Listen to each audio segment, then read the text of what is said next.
gens comme nous qui faisons tout ce que nous pouvons pour essayer d'éviter ce choc que nous voyons arriver, nous sommes, nous, traités comme des marginaux et des fous, et ceux qui nous emmènent dans le mur en klaxonnant de joie sont considérés comme des gens réalistes. C'est ça le vrai débat. Le vrai débat, c'est la place de l'Allemagne et comment on règle le problème de l'entêtement du gouvernement allemand qui ne veut rien comprendre, rien entendre. Parce que Jacques sera d'accord avec moi pour dire que si demain matin, il pouvait aller en tant que ministre du budget rencontrer son homologue allemand et lui dire « Bon, écoute, là, ça va plus du tout parce qu'on va mourir.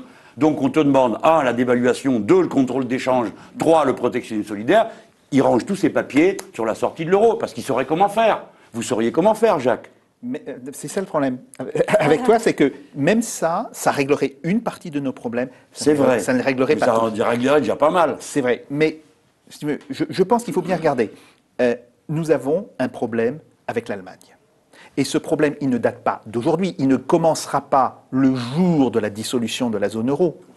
Ce problème, il est évident depuis le traité de Maastricht, depuis que nous avons décidé de faire l'euro, et il est devenu massif depuis 2002-2003, depuis le moment où le chancelier Schröder a appliqué les réformes Hartz IV et Hartz V. Dès la réunification, ça a commencé. Absolument. Bon. Donc, qu'est-ce que ça veut dire? Ça veut dire que oui, dans cette espèce de rétablissement de l'ordre en Europe, il y aura des pays qui seront des gagnants, et il y aura un pays qui va subir une partie de l'ajustement, c'est l'Allemagne.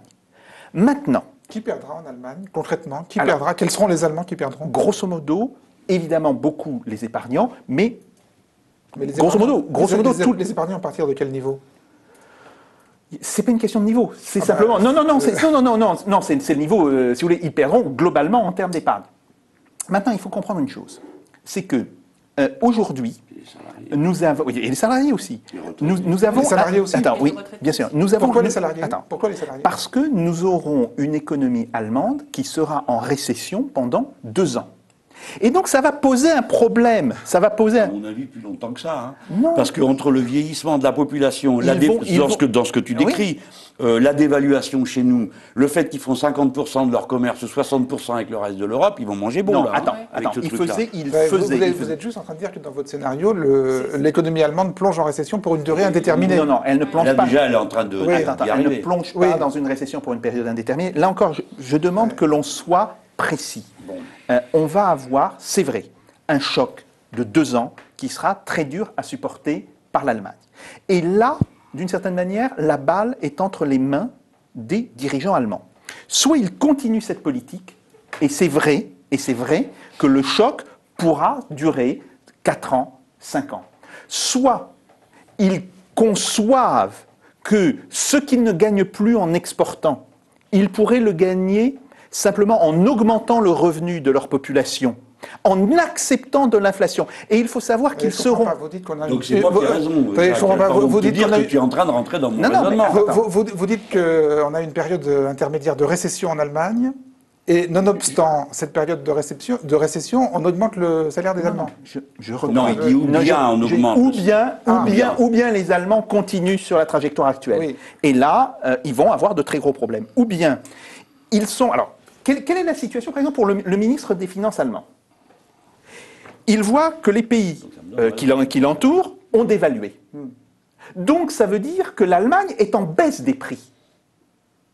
Comme le mark s'est fortement apprécié par rapport aux autres monnaies, il y a une baisse des prix en Allemagne de 5%. Des prix des produits à importer. Mais global, global. Donc, à ce moment-là, il peut dire... Mon objectif, c'est pas de faire moins 5%, c'est de faire 0. Et donc, je vais injecter de la monnaie pour compenser cela. Si les Allemands sont intelligents, et je pense que ce sont des gens intelligents et pragmatiques, et je pense qu'ils sont intelligents et pragmatiques, alors l'ajustement sera bien moindre que ce que prévoit mon modèle. Je le dis. Est-ce qu'on peut essayer de répéter simplement, si je comprends bien, les Allemands aujourd'hui ont le choix entre la peste et le choléra. Vous pouvez essayer de décrire la peste et décrire le choléra. Ils ne font rien. Si on continue comme ça. Ils ne font rien. Donc, il y a cette série de dévaluations. On a la dissolution de l'euro, les pays de l'Europe du Sud dévaluent fortement et le Deutsche Mark est poussé vers le haut, tout simplement par la logique, même avec un contrôle des charges. Donc, résultat sur la croissance, résultat sur les Résultat salaires. sur la croissance, moins 2% la première année, moins 1% la deuxième année, et après retour à l'équilibre. Et résultat sur les salaires. Résultat sur les salaires. Le salaire nominal va baisser, mais les prix vont baisser plus que le salaire D'accord. nominal. Ce qui veut dire que le pouvoir d'achat D'accord. des travailleurs allemands pourrait être relativement augmenté. Alors maintenant, scénario Sapir. Alors, non, mais ça, si vous voulez, ça Oui. c'est si les Allemands ne font rien. Oui. C'est le scénario actuel. C'est le scénario Tout de à la fait. continuation de la politique. Alors, scénario Sapir. Mais si les Allemands comprennent qu'il faut un petit peu de pragmatisme, Oui. et que d'une certaine manière, arriver à une baisse des prix de 5% n'est pas l'objectif, que l'objectif, c'est la stabilité des prix. Il suffit simplement qu'ils interprètent de manière cohérente ce qu'ils ont toujours dit. Et notre objectif, c'est la stabilité des prix. Alors, dans ce cas-là, Il faut qu'ils fassent remonter les... C'est exactement Et le dans ce problème que cas-là- connaît le Japon, d'ailleurs. dans ce cas-là, Parce que le Japon croissance- était en baisse des prix. croissance, Jacques Et Sapir. à ce moment-là, Mais là, on on a... vient de passer bon, Non, Attends, tu passes des événements absolument considérables. Tu as un pays qui déjà est en récession aujourd'hui, Non, qui il passe pas en récession. Bon, ils sont à zéro. Bon, ils sont à zéro. Et ce pays-là, il passe en période Ouais. de déflation. Oui. C'est-à-dire, comme ça coûte moins cher, c'est ce qui arrive à ces pauvres Japonais. Ouais. Comme ça coûte moins cher, tu dis j'attends demain, parce que demain ça coûtera moins cher. Donc, le truc continue à plonger, et tu ne peux pas dire ça va durer un an, à 2% de moins, et puis l'année d'après c'est fini, c'est ça que tu dis. Logiquement... Les Japonais, ils s'en sont mangés 20 ans. Attends, le problème du Japon était quand même très différent. C'était le problème des banques japonaises qui n'avaient pas été traitées, le problème des sociétés d'assurance qui avaient été... Bon, ok. Mais je dis simplement, si les Allemands réagissent pragmatiquement Oui, non, et disent voilà. notre objectif, c'est pas moins 5%, c'est 0% D'accord. d'inflation, tout simplement, eh bien, à ce moment-là, ils injectent, eux, de la monnaie, ils font ce qu'on leur avait dit de faire et qui refusaient jusqu'à maintenant, mais ils le font contraints par la nécessité. Et c'est ça la beauté, C'est d'une mon certaine scénario manière, qui marche. mais c'est ça la beauté du scénario de dissolution de l'euro. C'est qu'il va obliger les gouvernements à faire tout ce qu'ils avaient refusé de faire tant qu'il y avait l'euro. Donc il suffit de menacer. Mais malheureusement, je ne crois pas. Je ne Ah crois bah, pas. donc tu introduis un facteur. Attends, c'est très important. Et je crois qu'il faut que les gens soient devant le mur. Mais voilà, Jacques Sapir dit, je ne crois pas qu'ils se comporteront de manière rationnelle. Bon. Et je pense que c'est un des éléments qui est, oui, tant qu'ils ne sont pas au pied du mur. Mais la violence qu'ils vont subir, ça les met au pied du mur. Et tu ne sais pas comment se passe. Parce que là, on est en train de parler de l'homo economicus qui va acheter ses sardines en fonction du prix de la boîte, etc. On ne parle pas de peuple, c'est-à-dire de peuples qui se sentent agressés, qui se mettent à voter à l'extrême droite, qui se mettent à installer des nationalistes, des nazis, des dingues, qui eux vont dire c'est de la faute de ces bons à rien, ici et là, et d'ailleurs c'est chez nous que ça commence, mort aux immigrés, et c'est reparti. Et ça repartit la guerre à l'intérieur des nations et entre les nations, parce que ça ne traînera pas, vous le verrez.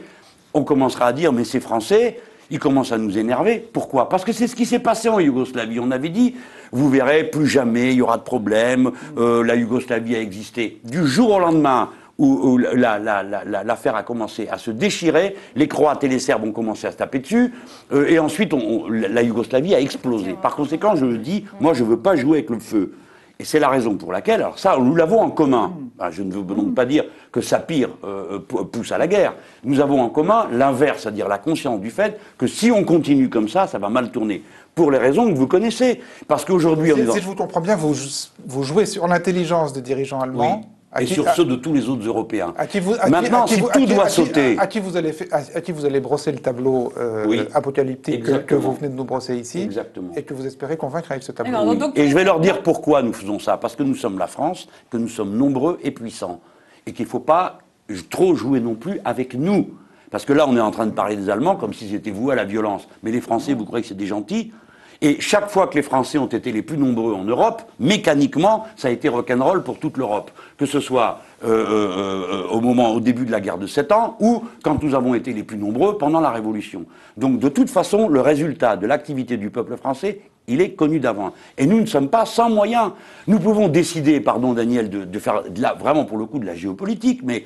Les Allemands ont l'avantage d'être au milieu de l'Europe, ils en ont l'inconvénient. Parce que de l'autre côté, il y a les Russes, avec lesquels nous sommes historiquement toujours entendus. Et nous avons toute l'Europe du Sud, et notamment la façade maghrébine, aussi longtemps que nous sommes paralysés par le Front National d'un côté de la Méditerranée et les barbus de l'autre, chacun excluant l'autre, on ne verra pas qu'il y a là 100 millions de personnes, dont au moins 40 à 50 millions parlent le français comme nous, et sont dans des positions relatives à la France et aux pays européens qui ne sont pas celles que vous croyez. Parce que l'Algérie est aujourd'hui à un PIB supérieur, je crois que c'est elle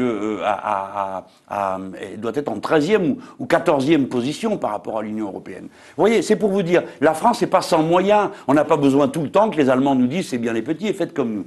Maintenant, est-ce qu'on peut quand même un peu être dans la géopolitique? Parce que nous avons fait tout ça. On est à presque 2 heures d'émission. Hein. Bon, mais alors, je voudrais quand même dire ça. Pourquoi a-t-on fait la monnaie unique? Je vais quand même revenir à ça. Hein. C'était pas l'idée, c'était pas d'ajuster. Non, c'était, je vais vous dire la formule, comme on me l'a dit à moi. On me dit il faut le faire. Parce que nous allons clouer la main des Allemands sur la table et que on ne pourra plus comploter contre notre monnaie. D'accord? C'est le président Mitterrand qui a expliqué ça. Voilà. On allait clouer la main des Allemands sur la table, c'est-à-dire qu'on allait les empêcher de recommencer, puisqu'ils étaient 80 millions, je rappelle qu'il y avait 2 Allemagnes à l'époque, hein, et que tout d'un coup ils sont passés à 80 millions, devenant le peuple le plus nombreux. Et que quand on a commencé à faire l'Europe, on était 6, puis 12, d'accord? Maintenant on est 28. Et que au moment où l'Europe a connu son développement, on a fait entrer d'un coup 10 pays, qui venaient de l'ex-camp socialiste, sans aucune harmonisation sociale, aucune harmonisation fiscale, en leur disant vous vous paierez sur le différentiel de salaire. C'est pour ça que notre capital va aller vers chez vous.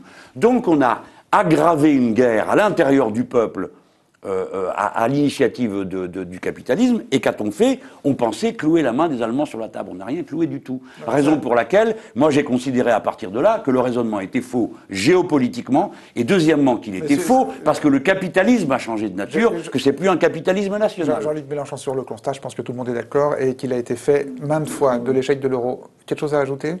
Oui, peut-être sur les perspectives concernant l'Allemagne, quand vous parlez d'un pays qui tombe en récession et donc une population qui en souffre. Là, je voudrais vous poser une question plus politique. Comment fait un gouvernement pour gouverner avec une population qui souffre? Est-ce que du coup, on n'enchaîne pas Il a à si vous voulez, sous son contrôle les moyens de changer les choses, puisque vous savez que la constitution allemande prévoit que la Bundesbank doit veiller à la stabilité des prix. Ce qui exclut évidemment l'inflation, mais ce qui exclut aussi la déflation. C'est une interprétation qui est parfaitement défendable devant tout tribunal constitutionnel. Et donc à ce moment-là, le gouvernement allemand peut dire je vais demander à la Bundesbank d'injecter de la monnaie pour revenir à la stabilité des prix, puisque actuellement je suis en déflation.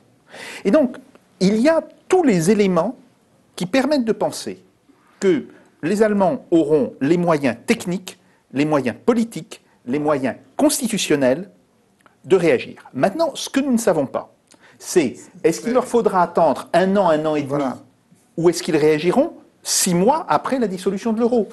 Honnêtement... Ce qui n'est pas paramétrable, c'est la psychologie. C'est la psychologie. Mais honnêtement, si vous voulez, pour connaître toute une série d'économistes qui travaillent avec Mme Merkel, qui sont les conseillers de Mme Merkel, je peux vous dire que ce sont des gens extrêmement pragmatiques.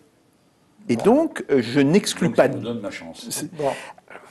Mais si vous voulez, la grande différence, c'est que, avec Jean-Luc, c'est que Jean-Luc pense qu'il suffira de dire on va faire quelque chose pour que les gens réagissent. Et moi, je pense que malheureusement, les gens ne réagiront que quand ils seront dans la situation. Non, on a compris, on va pas faire l'émission. Mais il y a quand même des moyens de pression qui sont quand même pas verbaux. Non, je vais résumer avec une image. Vous parlez tous les deux d'être au pied du mur. Vous mettez juste pas le mur au même endroit. Exactement. Voilà. Exactement. Quel résumé c'est magistral. pas mal, hein? Quel résumé magistral. Absolument. Allez, bravo Anne-Sophie. Voilà, moi je préfère prendre de l'argent à la Banque centrale pour fabriquer des hydroliennes et remettre tout le monde au travail que de menacer les Allemands parce qu'on ne sait jamais comment ça se passe. Voilà, je préfère discuter avec eux, les convaincre et convaincre tous les autres. On peut y arriver. Bon, Jacques dit que non. Moi j'espère que oui, parce que sinon ça veut dire qu'on va à un désastre. Et c'est ça qu'on peut dire à la fin, sur quoi nous sommes d'accord, Jacques Sapir et moi. et je redis, ça ne sert à rien de se moquer de lui quand il annonce la fin de l'euro, il y a un effet mécanique qui pousse à une crise à répétition. Et je voudrais que tous ceux qui nous écoutent se souviennent de ce que je suis en train de dire à ce moment-là, parce que moi je dis ça, et pendant ce temps le président de la République leur dit que la crise de l'euro est derrière. La crise de l'euro, elle est devant. Et il y a urgence à se préparer à deux choses, cette crise et à la grandeur du pays qui va être le premier en Europe, c'est nous.